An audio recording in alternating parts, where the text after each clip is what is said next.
Paganism, that is, the worship of multiple gods, usually with the aid of wrought idols, was replaced by Christianity in Europe centuries ago.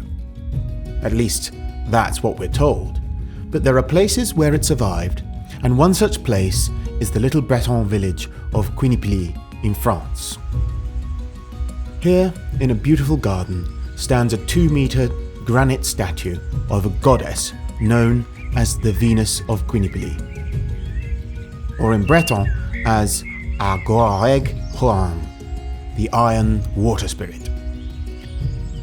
Before her is an enormous granite trough which can hold up to 3,600 litres of water. Both the trough and the idol were formerly located about 4 miles north in the village of Castennec. So why was it moved?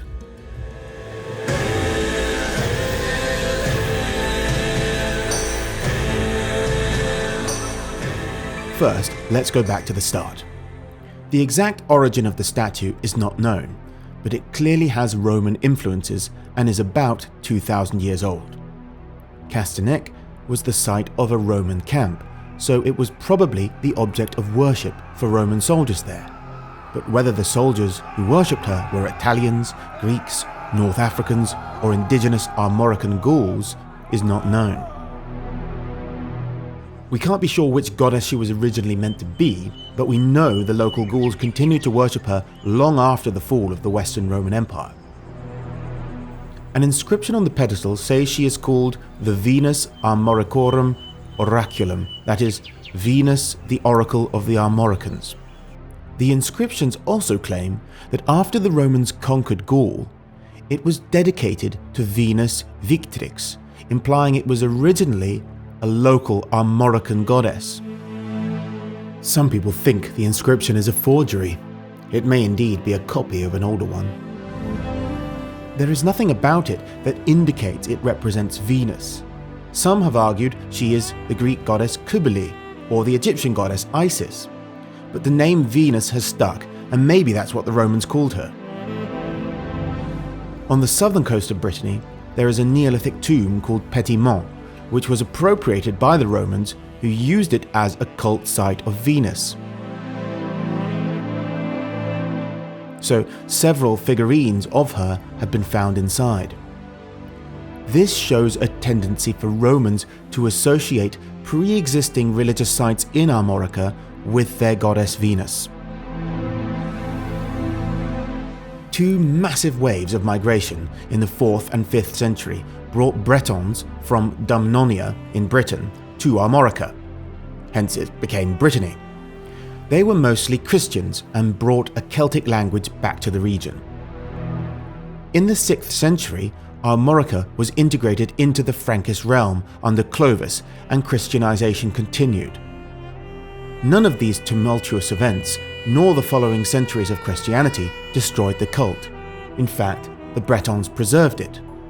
The Breton names for the idol, such as Ergoach Huar, the Old Guardian, and Argroareg Huan, the Iron Water Spirit, date back to the 17th century, when the statue was worshipped by locals, particularly pregnant women and women who wanted to conceive, but also sick people praying to be cured by the statue. But not everyone approved. Some called these rites foul, indecent, and obscene, and alleged that some couples performed erotic acts near the statue, probably to aid fertility. One such person was Charles de Rosmadec, Bishop of Vannes. In 1661, he had the Lord of Quinipily, Claude de Lannion, throw her into the river Blavet. Just 3 years later, in 1664, the local peasants hauled her out again and resumed the ancient rituals.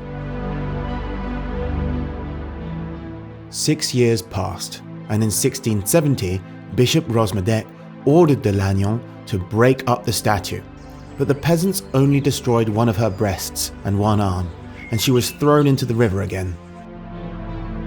Shortly after, Claude de Lannion was killed, which was obviously a bad omen. So 25 years later, his son, Pierre, who was governor of the town of Vannes, hauled her out again and had her and the granite bath transported to his chateau here in Quinipily for safekeeping. Some reports claim it took 40 yoke of oxen to drag the bath and the statue there, and along the route there were scuffles with the peasants of Castanet, who objected, quite understandably, to their goddess being relocated. She has stood here in Quinipily for the last 224 years, and many people, including myself, continue to leave offerings for the Iron Lady, so named because of the ruddy colour of her stone. Long may her cult continue.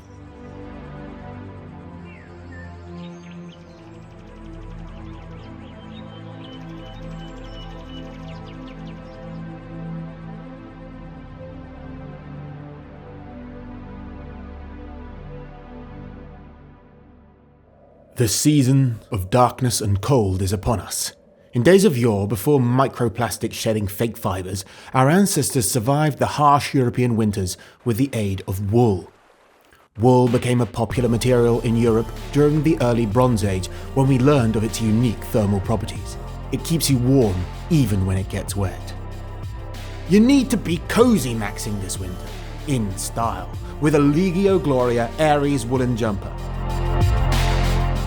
This fetching example was made in Ireland from 100% merino wool, which is comfortable and durable.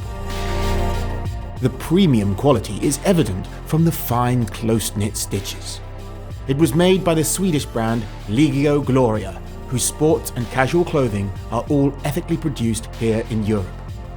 These high-quality garments and many others are only available from the Legio Gloria webshop.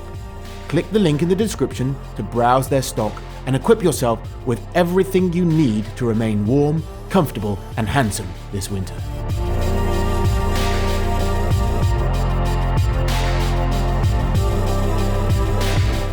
Thanks for watching Survive the Jive. Please click like and subscribe, and take a look at some of my other videos, and consider becoming a patron on Patreon or Subscribestar if you want to access exclusive content.